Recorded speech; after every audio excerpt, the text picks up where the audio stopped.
괴롭힘 숙에 윤석열을 복귀하는 것이 제일 좋다라고 말씀하셨는데 그것도 지금 같은 생각이시죠? 그렇습니다. 복귀하는 것이 가장 좋은 일이라고 생각합니다. 윤석열이 복귀하면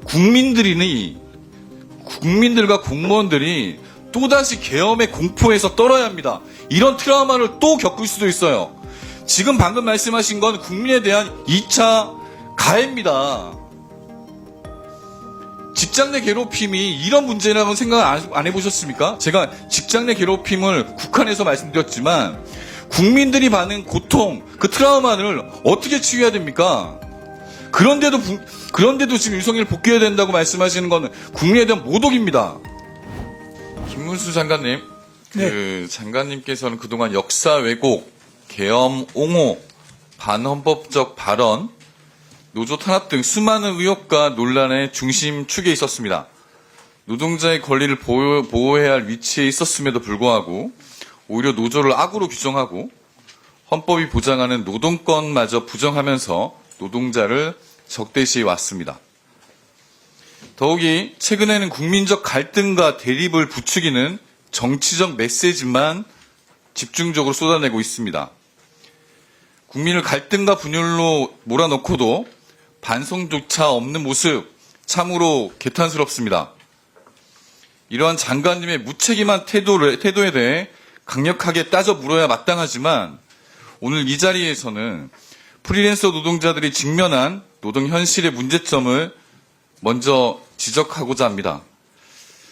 장관님은 오유한나 사건의 근본적인 원인이 뭐라고 보십니까? 직장 내 괴롭힘이 일어나게 된 여러 가지 복잡한 사정이 있는 것으로 제가 파악하고 있고 계속 이게 직장 내 괴롭힘 당연히 그 문제는 있는 거고요. 이 문제는 좀 더 깊숙이 보면 이 사건의 본질은 단순한 괴롭힘을 넘어서 방송업계 만연한 무늬만 프리랜서 계약 구조 형태입니다. 이거 아시죠? 네, 그런 점도 많이 있습니다. 그리고 방송사의 사용자 책임 회피 구조에 있습니다. 이 부분도 동의하시죠? 네, 그 점도 많이 있습니다. 벌써 뭐 인정하신 것 같은데 장관님께서는 오유한나 씨는 근로자입니까? 근로자가 아닙니까? 그 부분을 확인하기 위해서 저희들이 특별근로감독을 통해서 깊이 있게 들여다보고 또 여러 가지 정황을 계속 파악하고 근로자성을 인정할 요인들이 많다는 거 그건 인정하시죠? 그 점도 있습니다. 인정하신 거죠? 그렇습니다. 근데 왜 오유한나 씨는 근로기준법의 보호를 받지 못했습니까? 이제 계약서, 이제 프리랜서로서 계약서도 있고 또 지금 이 오요한나 씨만이 아니라 모든 방송사의 기상캐스터들이 그겁니다. 바로 지금 방금 여러 가지 말씀하신 그 문제가 부분이에요. 많이 있습니다. 네. 현행법상 한계 때문입니다. 지금 말했던 플랫폼 노동자, 특고 노동자, 그리고 프리랜서 등과 같은 이분들은 근로기준법의 보호를 못 받습니다.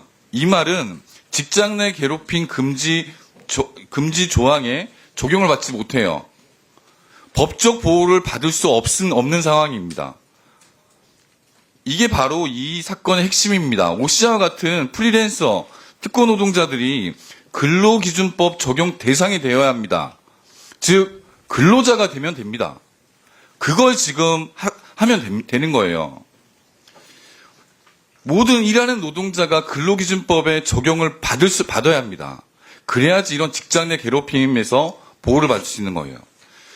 저뿐만이 아니고 야당 의원님께서 어제 그 법안소에서 이걸 했지만 정부 측에서는 신중 검토, 거부를 했습니다. 이 부분 다시 한번 장관님께서 철저하게 좀 세심하게 따져주시고요. 그렇게 하실 거죠? 이 네, 부분은? 그렇게 하겠습니다. 네. 그리고 장관님, 그 직장 내 괴롭힘이라고 하는 거는 심각한 사회적 문제라는 거 동의하시죠? 그렇습니다. 이게 피해자에게는 씻을 수 없는 깊은 상처와 깊은 트라우마까지 남기는 게 가장 큰 문제입니다. 지금 PT 한번 보시죠. 회사에서 행사가 있을 때마다 직원들에게 장기자랑 준비를 강요한다. 이사장, 국장, 직원들 앞에서 노래를 부르도록 강요했다. 직장 내 괴롭힘 맞습니까? 이거는 안 되죠. 직장 내 괴롭힘을 이제 이 직원들이 이제 근로자들 경우에는 직장 내 괴롭힘을 맞죠? 넘어서 상당한 정도로 이거는 고용노동부의 매뉴얼에도 이게 문제라고 이거는 직장 내 괴롭힘이라고 적혀 있어요. 예, 그렇습니다. 다음 PPT 한번 보여주세요. 다음 거. 임원들이 직원들에게 회사 창립 60주년 기념행사에서 가요를 개사해 회장님 찬양, 생일 축하 합창 공연을 강요했습니다. 이것도 직장 내 괴롭힘 맞죠? 강요는 안 되죠. 예. 네, 맞다는 거죠. 다음 PPT 보여주십시오. 방금 읽어드린 거에서 임원을 경호처 차장으로, 회사 창립을 경호처 창설로, 회장님을 윤석열 대통령으로 바뀌면 경호처 직원들이 윤석열로부터 직장 내 괴롭힘을 당한 당사자가 됩니다. 어떻게 생각하세요? 이 점은 이제 자세하게 봐야 되겠습니다만. 이 점은 갑자기 일단 강요, 자세히 봐야 됩니까? 여기 의원님이 쓰신 강요라고 하는 것이 강요인지 이런 부분은 확인해야 되겠습니다. 아니, 방금 아까 전에는 이거, 맞습니다 하고 하시더니 이거는 또 다시 봐야 되는 강요인지 봐야 되는 여부입니까? 이 사실 대상이 바뀌었다고 해서 직장 내 괴롭힘의 법에 적용이 안 되는 건 아니지 않습니까? 그러니까 임원이 경호처 직원이 되고 회장이 윤석열이 된다고 해서 법의 적용이 바뀌는 건 아니잖아요. 그건 이제 그런 사실관계가 있느냐 하는 게 방금은 맞다고 하셨다가 또 다시 아니라고 하시니까 제가 말씀드린 거고요. 여기서 더 문제가 있습니다. 그 12.3 개헌 과정에서 윤석열과 그를 따르는 무리들은 경호처 직원들에게 더 심각한 직장 내 괴롭힘을 자행합니다. 문자 보십시오. 문자 보여주세요. 경호처 직원들에게 윤석열 씨가 본인의 체포를 막기 위해 무기를 사용하라고 한 지시한 상황에 대해서 실망감을 남겨줬다. 이게 경호처 직원이 보낸 문자입니다.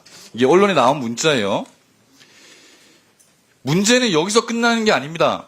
계엄 과정에서 경호처 직원뿐만이 아니고 우리의 수많은 군인, 경찰들, 그리고 공무원까지 업무상 적정 범위를 넘어서는 불법 부당한 업무 지시를 강요받았습니다.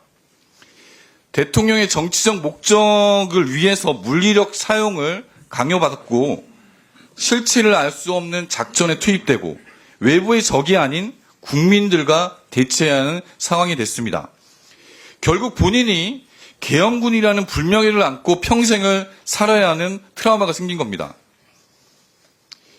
현재 수많은 군인, 경찰들이 윤석열이 초래한 이 참사를 수습하기 위해서 노력하고 있는 중이고요. 이런 상황은 직장 내 괴롭힘에 충분한 요건이 된다고 보는데 장관님 생각 어떠십니까? 사실관계에 대한 정확한 확인이 있어야 되겠습니다. 아까는 되고 지금은 안 되고 이렇게 말씀하시지 마시고요. 아까는 사실관계 확인 여부 얘기 안 했잖아요. 좋습니다. 근데 거기에다가 장관님께서 지금 이렇게 괴롭힘의 행위자, 괴롭힘 숙에 윤석열을 복귀하는 것이 제일 좋다라고 말씀하셨는데 그것도 지금 같은 생각이시죠? 그렇습니다. 복귀하는 것이 가장 좋은 일이라고 생각합니다. 윤석열이 복귀하면 국민들과 공무원들이 또다시 계엄의 공포에서 떨어야 합니다. 이런 트라우마를 또 겪을 수도 있어요. 지금 방금 말씀하신 건 국민에 대한 2차 가해입니다. 직장 내 괴롭힘이 이런 문제라고 생각 안 해보셨습니까? 제가 직장 내 괴롭힘을 국한해서 말씀드렸지만 국민들이 받는 고통, 그 트라우마를 어떻게 치유해야 됩니까? 그런데도 지금 윤석열 복귀해야 된다고 말씀하시는 건 국민에 대한 모독입니다. 대통령께서 국민의 투표로 당선되신 분인데 정확하게 어떤 잘못을 했는지 하는 것이 밝혀지기 전에 그렇게 일방적으로 규정하고 또 국민의 피해도 의원님께서 일방적으로 하시는 것은 정치적으로는 가능할지 몰라도 안 맞겠습니다. 그때는 잘못했다고 인정하실 겁니까? 네? 박근혜 대통령은 잘못 안 했다면서요. 박근혜 대통령이 파면될 정도의 잘못이 무엇인지에 대해서는 저는 지금도 납득하지 못합니다. 헌법재판소에서 판단하는 걸 왜 장관님 스스로 판단하세요? 장관님이 그런 헌법기관입니까? 헌법재판소의 판단에 대해서도 받아들일 수 없는 것이 있는데 박근혜 대통령 이게 국무위원 자격이 있는 거라고 보세요? 박근혜 대통령이 만장일치로 파면돼야 될 하등의 근거가 없다고 생각합니다. 헌법재판소를 부정하는 겁니다. 기관을 부정하는 거예요. 부정하지 않습니다. 부정하시는 거예요. 헌법재판소도 똑바로 해야 됩니다. 아니, 헌법재판소를 똑바로 하라고요? 똑바로 해야죠. 자, 김태선 의원님 정리해 주십시오.